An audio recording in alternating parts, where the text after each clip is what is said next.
I still remember that searing moment as if it were a scene from a waking nightmare. The moment at my wife's promotion party when, under the dazzling glow of crystal chandeliers and amid a sea of congratulatory smiles, her boss casually announced me as just her plus one. Those first 100 words hit me like a sledgehammer, shattering every illusion of mutual respect and partnership. In that instant, my heart pounded with a mix of humiliation and betrayal, while every eye in the room seemed to confirm that I was nothing more than an accessory in her life. Little did they know that this crushing dismissal would ignite a fire within me, a fire so fierce that it would soon compel me to take drastic action, changing the course of my life forever. I had spent years building a life and a business on the foundation of hard work and unwavering dedication. My wife, who had once been my confidant and partner, was also an ambitious employee at the very company I founded.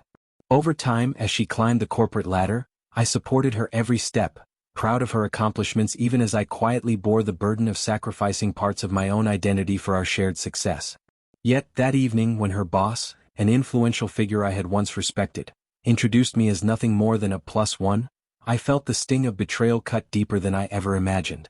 It was not merely an insult, it was a public erasure of my worth, a dismissal of my contributions, and a declaration that in her eyes, I was expendable. After the party, I replayed that moment over and over in my mind. I recalled the way her boss's words had hung in the air, the subtle smirks exchanged among relatives, and the cold indifference with which my presence was relegated to the background. I questioned every moment of our past, every conversation, every silent compromise, wondering how I had allowed myself to be reduced to an afterthought. The pain of that humiliation was overwhelming, yet it also sparked something inside me, a relentless determination to prove that my value was not defined by the shallow opinions of others, but by the strength of my achievements and the vision I had relentlessly pursued for years. In the days following the party, I began a journey of introspection and reinvention. I retreated to my home office, a modest space cluttered with the fruits of my labor, financial reports, business plans, and mementos of past milestones, and started revisiting the ideas and ambitions that had once driven me. I realized that the sting of that evening was not a mark of failure but a call to reclaim my rightful place as a visionary and leader. Every document I reviewed reminded me of the risks I had taken and the countless sacrifices made along the way. I remembered the sleepless nights spent refining strategies and the long hours hustling to secure the first clients for my company. I began to see that my business wasn't just a source of income, it was the embodiment of my dreams, my resilience, and my unyielding determination. I decided that if the world could so easily diminish me with a few callous words, then I would respond in kind, but not with bitterness. I resolved to use that very moment as a catalyst for a dramatic transformation. I knew that the only way to silence the mockery was to assert my worth in a way that was undeniable. And so, I hatched a plan. I would leverage the very power that I had built over the years to take control of the narrative, by taking decisive action against the man who had publicly humiliated me. In the context of our company, where I held the reins as founder and major shareholder, I realized I had the authority to make sweeping changes. The idea crystallized in my mind like a bold challenge. If my wife's boss could so casually belittle my contributions by introducing me as just her plus one, then I would show him that his actions were not only unprofessional but entirely unacceptable. I would fire him. This wasn't a decision made in a moment of rash impulse. It was the result of long, tortured nights of reflection and quiet determination. I began by reviewing the company's internal policies and my own authority as the owner. I pored over contracts and board meeting minutes, seeking the leverage I needed to justify such a drastic action. The more I examined the details, the more I realized that his behavior that night wasn't an isolated incident. It was part of a pattern of arrogance and disregard for the contributions of those who built this company. I recalled past instances when he had dismissed ideas in meetings or taken credit for projects that I had spearheaded. The accumulation of these memories solidified my resolve. I wasn't going to let his condescension stand unchallenged. I started to discreetly consult with my closest advisors and legal team, outlining my concerns and the impact of his unprofessional conduct on the company's culture and morale. Their feedback was unanimous. Leadership is not just about business acumen, it's also about respect and integrity. If someone in a position of authority consistently undermines the contributions of others, it's a sign that the company's values are in jeopardy. I realized then that firing him wasn't just a personal vendetta, it was a necessary step to preserve the integrity of the business I had worked so hard to build. As I prepared to confront the situation, I also had to wrestle with the emotional ramifications.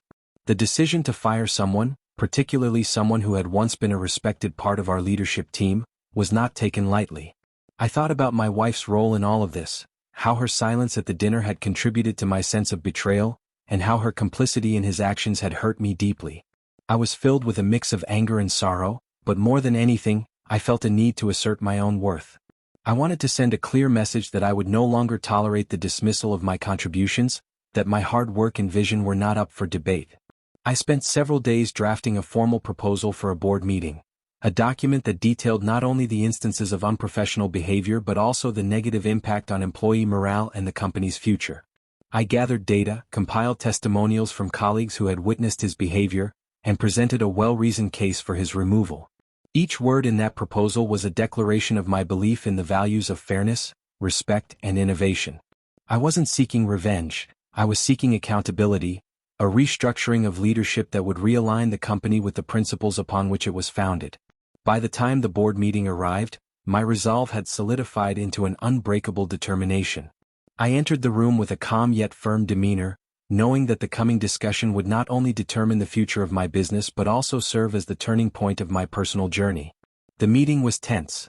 Some board members expressed surprise at the sudden proposal, while others nodded in agreement, having observed the subtle erosion of respect under his leadership for some time. I presented my case meticulously, laying out the evidence and recounting the critical moment at the family dinner. I explained that his behavior was not only disrespectful but also indicative of a broader cultural problem that could no longer be tolerated. The room fell silent as I finished my presentation, the weight of my words sinking in.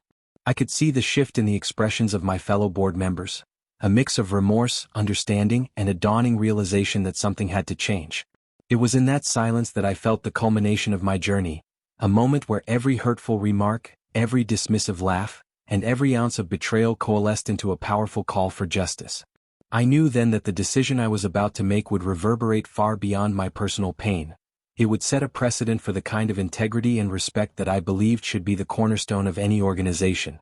In the days that followed that fateful dinner, I plunged headlong into a journey of reinvention. Every morning, I awoke before dawn with a determination fueled by the sting of those public mockeries. I began each day with a long, solitary run through dimly lit streets, the rhythmic pounding of my feet echoing the relentless beat of my heart. Each step was a defiant reminder, I would not be defined by someone else's shallow judgment. The cold air, crisp and unyielding, cleared my mind, and with every stride, I vowed to rebuild my vision from the ashes of betrayal. At home, my modest office became a sanctuary of focus. I unpacked boxes of old notebooks, blueprints, and drafts, every scribble and idea that had once been my passion, now tainted by the memory of her theft. With trembling determination, I began revisiting those pages, reassembling and refining the business concept that she had once stolen.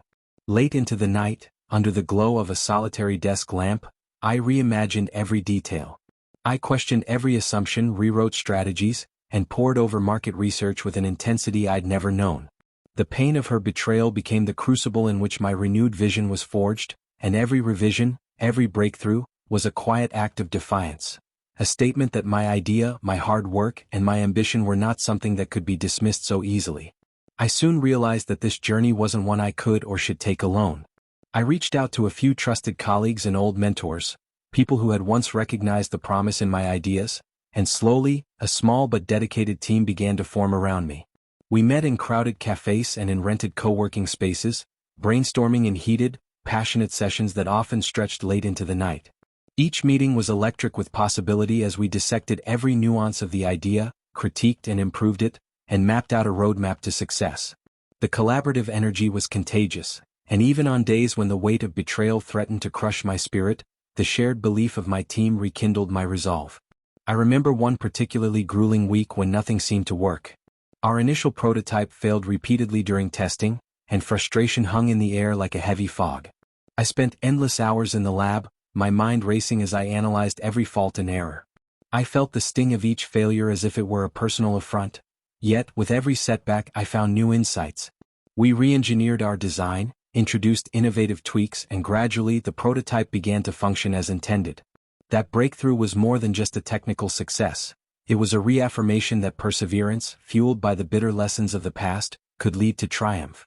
Each minor victory during that phase was a turning point that bolstered my confidence and quieted the echoes of derision from that ill-fated dinner. At the same time, I knew that healing wasn't solely about rebuilding my business, it was also about reclaiming my personal identity. The humiliation of being introduced as just her plus one had left deep emotional scars, and I couldn't let those wounds fester indefinitely. I sought solace in therapy, where I began to unravel the tangled emotions of betrayal, anger, and self-doubt. My therapist helped me understand that the pain I felt was not a reflection of my inadequacy, but rather a catalyst for growth. With each session, I learned to let go of the need for external validation and to trust in my own inner strength. I began to understand that my worth was intrinsic, and that the opinions of those who could not see it were irrelevant. This internal shift was subtle at first, but it gradually infused every aspect of my life with a newfound clarity and purpose. Amidst the turmoil of rebuilding, I also returned to the activities that had once brought me joy. I dusted off my guitar and relearned the melodies that used to comfort me on lonely nights. I began to read voraciously again, diving into books on entrepreneurship, personal growth, and even fiction that transported me to worlds far removed from my own. These moments of creative and intellectual exploration served as a balm to my wounded soul, slowly replacing the bitterness with a quiet optimism. I even started a blog, an online journal where I chronicled my journey of transformation. With each post, I shared the highs and lows of my path to redemption, and soon I discovered that my story resonated with others who had faced similar betrayals. The supportive messages and heartfelt comments from readers became a powerful reminder that my struggles were not in vain, that my journey could inspire others to reclaim their own worth. Work and personal development merged as I began to attend networking events and industry conferences, where I boldly presented my revitalized vision. Each pitch was a battle fought and won against the memories of ridicule. I learned to articulate my renewed concept with clarity and passion, emphasizing not just the technical merits of the idea, but the personal journey that had led to its rebirth. Investors, initially skeptical, began to take notice. Every nod of approval, every encouraging word, was a small but significant validation of my efforts. I could feel the transformation in my own demeanor, a quiet, steady confidence that silenced the doubters and reaffirmed my commitment to my vision. The days turned into weeks, and my business began to show tangible signs of success. Orders started coming in for our prototype, and early adopters provided glowing feedback that further fueled our momentum. Our team grew, and together we celebrated each milestone as a collective victory over the past. The once overwhelming pain of betrayal was slowly transmuting into the powerful energy of achievement. I began to see that every challenge we encountered was not a setback, but an opportunity to innovate and to learn. Every obstacle overcome was a testament to the fact that true resilience comes not from avoiding pain, but from confronting it head-on and emerging stronger on the other side. Even as my business soared, the emotional journey continued. I would often find myself reflecting on how far I had come, on the early mornings spent running to clear my mind, on the countless hours lost in meticulous work, on the long nights spent talking through my pain with a therapist or writing fervently in my journal. I realized that while the scars of betrayal would never completely fade, they had become part of the roadmap that guided me toward a future filled with promise and possibility. Each scar was a reminder of a lesson learned, a symbol of the battles fought and the victories won. I started to see the world differently. Where once I had been blinded by the hurt of betrayal, I now saw clarity and opportunity. I embraced every challenge as a chance to prove to myself that I was capable of greatness. The negative voices that had once tried to diminish my worth were now drowned out by the steady hum of progress and the affirming support of my team and mentors. Every step forward was a declaration that I was in control of my destiny, a destiny that was defined not by past mistakes, but by future potential. This period of transformation also reshaped my relationships. I reconnected with family members who had always stood by me, and I formed new bonds with individuals who shared my drive and passion for innovation. These connections became a network of strength, a community that celebrated resilience and encouraged me to push past every obstacle. I learned that true connection is built on mutual respect and the willingness to support one another through life's unpredictable challenges. The encouragement from these relationships was a constant source of inspiration, a reminder that I was never truly alone in my journey. One day, after a particularly rewarding pitch to a group of investors, I stepped out into the crisp evening air and took a long walk along the river. The city lights shimmered on the water's surface, and in that reflective solitude, I felt a deep sense of gratitude for the journey I had undertaken. I recalled the bitter taste of betrayal that had once seemed insurmountable, and I marveled at how that very pain had become the catalyst for my resurgence. I realized that my determination to reclaim my stolen idea had grown into something far greater than I had ever imagined. It had become the foundation of a new identity, one that was bold, innovative, and unapologetically true to myself. As I walked, I let the cool breeze clear my mind and the steady rhythm of the river soothe my soul. I thought of every setback, every late night of relentless work, and every moment of self-doubt that had ultimately led me to this point. Each memory was a stepping stone, a reminder that the pain of betrayal was not an end, but the beginning of a powerful journey of transformation. I began to understand that while the scars of the past might always be with me, they no longer defined my future. Instead, they empowered me to forge ahead with courage and conviction. That night, under a canopy of stars, I returned home with a renewed sense of purpose. I reviewed the progress we'd made and outlined new goals for the coming months, expanding our reach, refining our product, and building a brand that stood for resilience and excellence. Every detail was meticulously planned, every risk calculated as I prepared to take the next big leap in our venture. I knew that the road ahead would be fraught with challenges, but I also knew that the foundation of my newfound strength would carry me through. My journey was transforming into a testament of not just recovery, but of growth beyond what I had ever dared to dream. I still recall the day when, standing on the threshold of my new life, I realized that giving her a lifetime without me had been both an ending and a beginning. It was a brisk winter afternoon, and as I walked along a quiet city street, the cold air filled my lungs with a sense of liberation. I had spent countless months grappling with the sting of her words and the crushing weight of her request for time alone. Every sleepless night, every tear shed in solitude, had eventually coalesced into a fierce determination to reclaim my identity and rebuild my world on my own terms. Now, as I gazed out over the skyline from a small park bench, I felt a profound calm, a quiet confidence that I was no longer defined by what I had lost, but by all I had found within myself. The journey since that fateful declaration had been long and winding, a tumult of raw emotion, self-reflection, and steady, incremental victories. I had learned that sometimes the hardest goodbyes are the ones you say to yourself. I began by slowly disentangling my identity from the role I had once played in our shared life. I rediscovered passions that had been neglected, early morning runs along deserted streets, the comforting cadence of my favorite music filling quiet spaces, and hours spent with nothing but a journal and a pen, documenting every painful setback and every glimmer of hope. Each word I wrote served as both a release and a reaffirmation. I was enough, and I was worthy of building a future unburdened by the shadows of the past. At work, I found that reclaiming my individuality brought unexpected rewards. I threw myself into my projects with renewed energy and ambition. Every challenge at the office became an opportunity to demonstrate my skills and, more importantly, to reaffirm my self-worth. I volunteered for tasks that stretched me beyond my comfort zone, and the resulting successes filled me with an invigorating sense of purpose.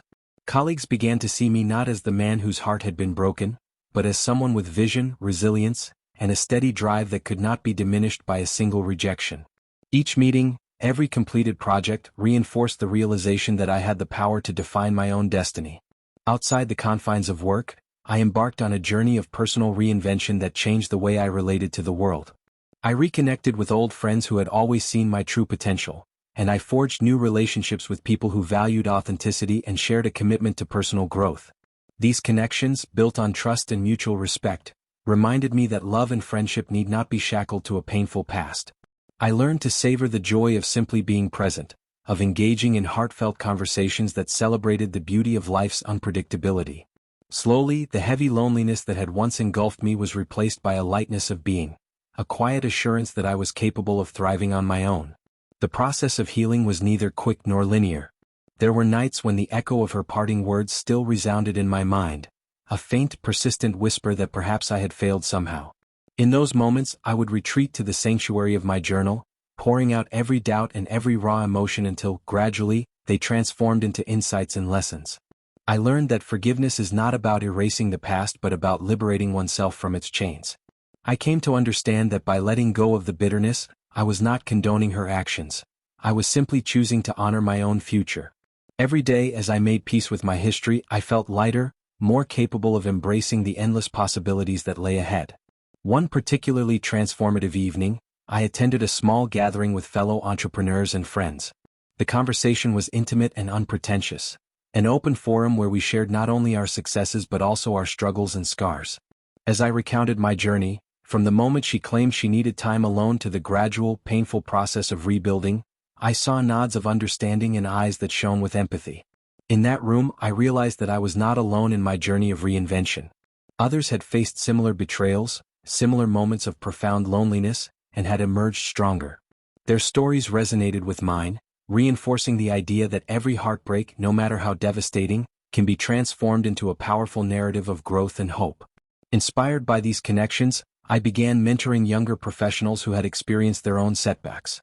I shared with them the importance of setting boundaries, of nurturing one's self-worth, and of never allowing the actions of others to dictate one's future. In these moments of mentorship, I found that teaching was, in many ways, the final act of healing. It cemented my belief that I was not a victim of my circumstances but a master of my destiny. Each piece of advice I offered was a quiet celebration of the strength that had carried me through my darkest hours, a reminder that our wounds, when tended with care and perseverance, become the very source of our power. As the months turned into a year, I saw the fruits of my labor manifest in every facet of my life. Professionally, I had not only reclaimed my career but had taken it to heights I never thought possible. I was invited to speak at conferences, sharing my story of personal reinvention with audiences hungry for inspiration. Every accolade, every nod of approval from industry peers, served as a resounding affirmation that I was on the right path. My business ventures, once a mere echo of shared dreams, were now vibrant endeavors that thrived on innovation and relentless dedication. On the personal front, I had grown into someone unrecognizable from the man who had once been shattered by her departure.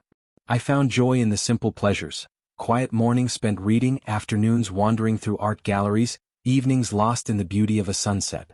I had learned to embrace solitude as a friend, not a foe, and to find strength in the knowledge that my worth was intrinsic, unmeasured by the absence or presence of another. I had built a life that was wholly my own, a tapestry woven from threads of resilience, self-discovery, and unwavering hope. In the quiet moments, when I looked back on the painful declaration that had once seemed like the end of everything, I now saw it as the catalyst that had set me free. Her words, "I need time alone," had forced me to confront the realities of a life lived too much in dependency.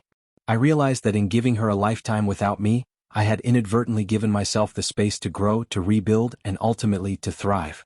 I had transformed a moment of public rejection into the most empowering journey of my life.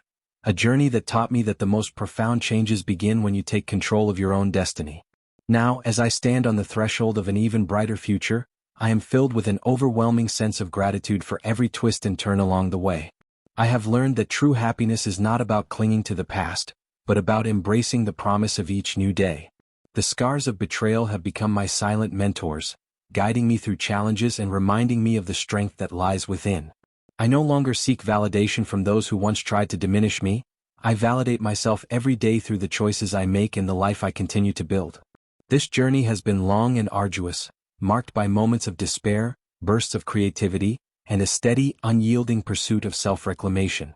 I have learned that every ending, no matter how painful, holds within it the seeds of a new beginning. And as I continue to write the chapters of my life, I do so with the firm conviction that my worth is defined not by the opinions of others, but by my own resilience, passion, and the courage to keep moving forward. Now, in this final chapter, I choose to celebrate not the pain of what was lost, but the triumph of what has been gained. I have forged a future built on my own terms, a future where every day is an opportunity to live authentically, to pursue my dreams, and to inspire others to find their own strength in the face of adversity. My heart, once heavy with the weight of betrayal, now beats with a steady rhythm of hope and promise. I have reclaimed my life, my dreams, and most importantly, my sense of self. This is my story, a journey from the depths of heartache to the soaring heights of self-discovery and empowerment. I stand here today as a living testament to the fact that no one can define your worth except you. Every harsh word, every moment of rejection, has been transformed into a stepping stone toward a future that is vibrant with possibility. As I step into tomorrow, I do so with unwavering confidence, knowing that my destiny is mine to shape, and that every ending is simply the beginning of a new, extraordinary chapter in the epic tale of my life.